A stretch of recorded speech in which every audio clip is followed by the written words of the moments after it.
是有跟我遇到一样的问题呢？今天我们邀请到 UCAR 的专业编辑伊森哥来为我们解答关于雨刷的问题。Hello， 伊森哥，那可以来请教你一下，我们要购买雨刷的时候，或者是雨刷使用上面有什么需要注意的地方吗？对，那雨刷其实雨刷会问题可能来自前挡风玻璃或是雨刷本身。那我们必须先排除到底是前挡或是雨刷这因素。那前挡风玻璃可能受到你上面有一些异物，比如说胶条跟挡风玻璃之间有石头啊、沙粒啊，或是你玻璃上有油污。或是你用了泼水剂，其实这些都会影响雨刷的效能。那你都确认好你的前挡风玻璃没有问题之后呢，那你的问题可能就来自你的雨刷。雨刷的部分。对，那雨刷可能我们会归类有3大问题啊，就是刷不干净，然后跳动跟异音。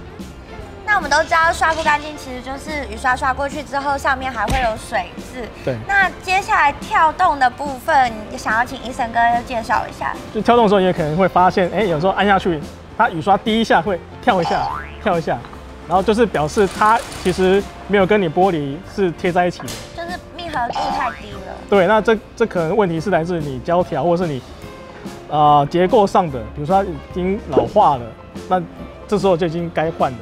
了解。那第3点的部分是异音，可以请伊森哥帮我们解释一下吗？异音的话，就是你可能在车子里面，你按下雨刷，它会有一种奇怪的声音，比如说有些是那种摩擦声，或是一些可能撞击声，那这些其实就代表你的雨刷其实它已经要立刻更换。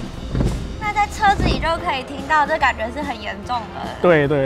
所以就是可能雨刷就需要立刻更换。对。好，那我们要来询问一下伊森哥要怎么选购雨刷。对，其实，在选购雨刷之前呢，你要先了解你的车是用哪一种接头。那其实大部分日本车都是用通用型的铁钩式的，那欧洲车呢用专用式的。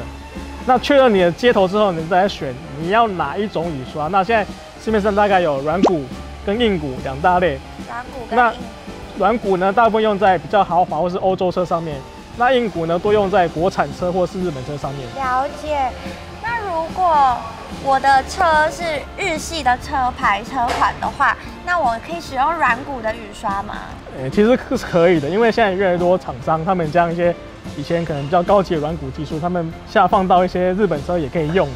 所以我现在的选择更多样化了，好期待哦！那我邀请伊森哥跟我们一起来选购雨刷吧 ，Go！好，我们来到选雨刷的地方了。那对选雨刷之前呢，我们现在确认你的车子上的规格。那刚刚有讲嘛，有分为日系的、欧系的。那先确认好了规格之后呢，接下来就是看你要哪一种形式的雨刷。那刚刚其实有讲有软骨啊、硬骨那些的。那我会比较推荐软骨是比较好的选择，因为它比较新嘛。那接下来就是你要确认你的规格，也就是寸数。那其实你可以用尺来量你车上的雨刷是几寸的。或者你不确定的话呢，也可以把你身上雨刷拔下来比。那这边呢，其实它有标示说，你看这个就是26寸的。26寸。对，你要确认好你的车的接头跟你雨刷的寸数，你才能确保你雨刷可以装到你的车子上。就是合适我车子的雨刷。对。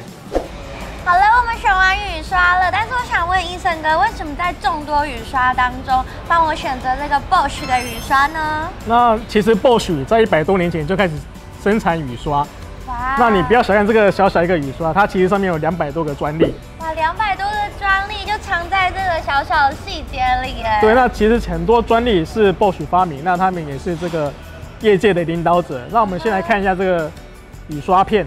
那它雨刷呢，其实看它从外形它是弯的，其实它里面包着一个记忆钢条。那它可以，因为你雨刷是在玻璃上嘛。那它可以不管你放多久，它都可以维持这个弯度，就可以更贴合我的玻璃。对，就可以确保它永远是贴合你的玻璃的。了解。那我们再来看这个外形，你可以看到它这边怪怪的，就是为什么一边高一边低？对，为什么？对，那因为这个是用了非对称式的空气力学导流片。跟力学有关。对，就是因为我们知道在高速公路开车，你可能时速很快，那这时候对，那时候风速其实会对雨刷有影响，它就会有一点浮起来，有浮力。那它这个设计可以确保你雨刷在高速下依然可以贴合在你的玻璃上刮除。对。然后再接下来看到它的胶条，它的胶条呢使用了 EPDM 的镀膜技术。那它在更里面一边呢，你可以看到就是沟槽，还有其实它的橡胶的材质跟表面是不一样的，好像是软的。对，它用的是不同的一种合成橡胶的技术，那确保说呢，它的即使是同一条橡胶，它的不同部位用的材质是不一样，那它有不同的特性，那它里面的特性可以确保你刮的时候顺畅，那外面这个呢，可以确保你使用的寿命。好细节哦。对，那现在看到它的接头，那你可以看它接头有个这个盖子。这个是要用在，就是我们雨刷跟那个车子合在一起换的时候呢，它可以确保你如果是 DIY 你的时候会不知道我到底有没有换好，不知道到底有没有装好。对，那它这个 Bubble Lock 的设计就可以确保你换上去，你再把它锁起来，我就确定我装好了。对，那它可以减少你松脱的几率。了解。好，听到这边呢，我还是想要请我们医生哥来帮我们示范一下如何正确的安装雨刷。好，那更换雨刷前呢，其实要确认你的雨刷的接头形式。那确认好之后就可以换。那这个是主流的国产规格，你看到它是一个钩形的。对，钩形的。对，那其实就是你把要换的这个雨刷装上去，上来，扣起来。安全扣。对，就可以了。哇，好方便哦。那这个是日系或是国产的主流，那其实还有一个是欧规的，那欧规是通常是专用规格，那你换之前要确认你的车子的接头到底是哪一种，才能确保你换得顺利。了解。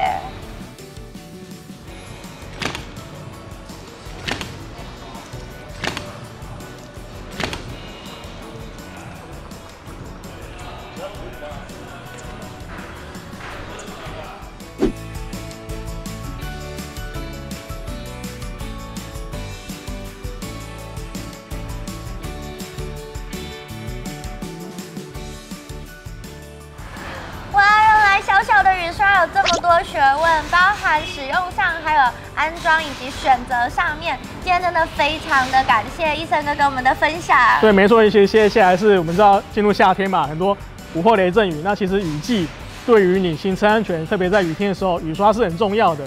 是的，安全真的很重要。那如果还想要看到我们更多的影片的话，记得关注我们哦。那今天的影片就到这边，谢谢大家，拜拜。